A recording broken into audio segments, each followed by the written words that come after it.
Okay, so welcome back to my channel. This is your teacher Daryl Del Mundo. And right at this moment, I will teach you how to edit a thumbnail for your YouTube channel or for your personal purposes. So, first things first, you need to download this application. So, you need to go to your Play Store, then look for the application of XArt. So that is XArt. Click it and then just wait for it and then click the button at the bottom and then look for some images that you're going to make a thumbnail. So choose and then when you choose a picture or background, then that's when the first thing that I do is to crop it with the size of the YouTube, that is 16 by 9. So that's okay already. And then I wanted to insert my image there, so I'm going to insert my image over there. There you go. Then I need to enlarge it. Then right after that, I really need to crop it. That's very important. You need some styling and some of like furnishing yourself when you are going to use your picture as a thumbnail over there. Okay.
Then after that, when you are done, just press that arrow button at your upper right.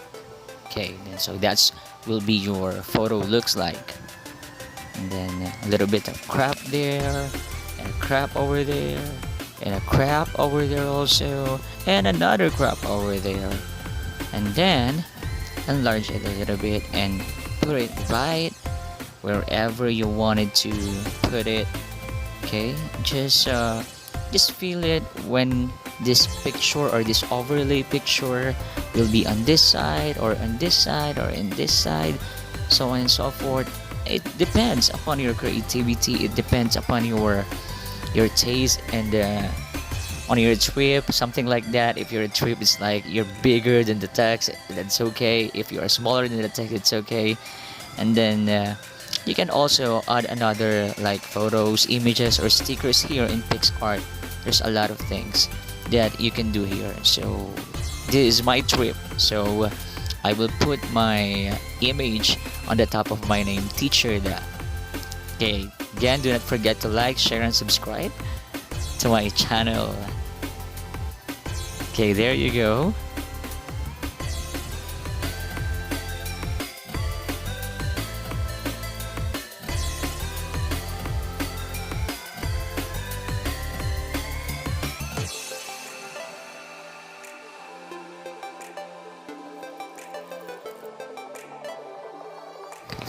Then, if you are settled already with your chosen image where you put it, then that's when the time you can now put a text or texts on your thumbnail. So, my case, not who but how.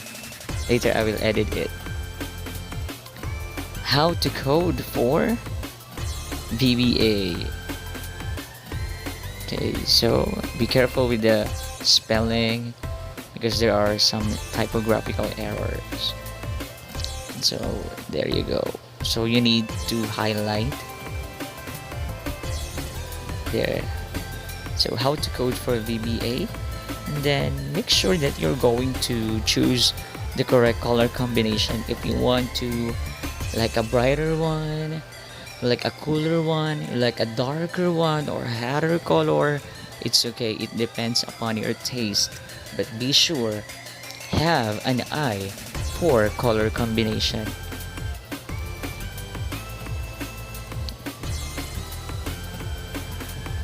Okay, then at this moment you can see there that I already put a lot of text. At the top you can see there that how to make your PowerPoint interactive. So I choose like from orange to light, and then at the bottom part, coding no problem. At part 3 I made it like lighter one, and now I'm putting some like bubble conversation, something like that. And then you can choose whatever you wanted to put on your thumbnail, but be sure do not over decorated it, or else your thumbnail will become a mess. As much as possible, simplicity is always a beauty. Okay, then just need some lighting like that. Then I'm going to choose where I'm going to put it. So sometimes that's my problem. Where am I going to put this? Where am I going to put this? Is it suits here or suits there? Something like that. I don't know, but maybe you can so I choose the red one, and I chose to put it over there, but it's kinda very bright, so I need to edit it and then choose it again, and then I need to, lesser. I need a lesser brightness. Okay, there you go. And then right after that, if you are done, if you put everything there, if you think that it's okay already, I also put like borders, okay, in the 4 sides of the thumbnail, and I do some filter. So I always use that filter. It's like you're going to enhance, like sharpen, something like that, so that your thumbnail will become more lively. And then save it. Do not forget to save it, and save it to your gallery. And then if you are done, check it to your gallery, then wait for it. There you go. Go to your gallery, then there you go. Because sometimes you need to double check it. Thank you guys.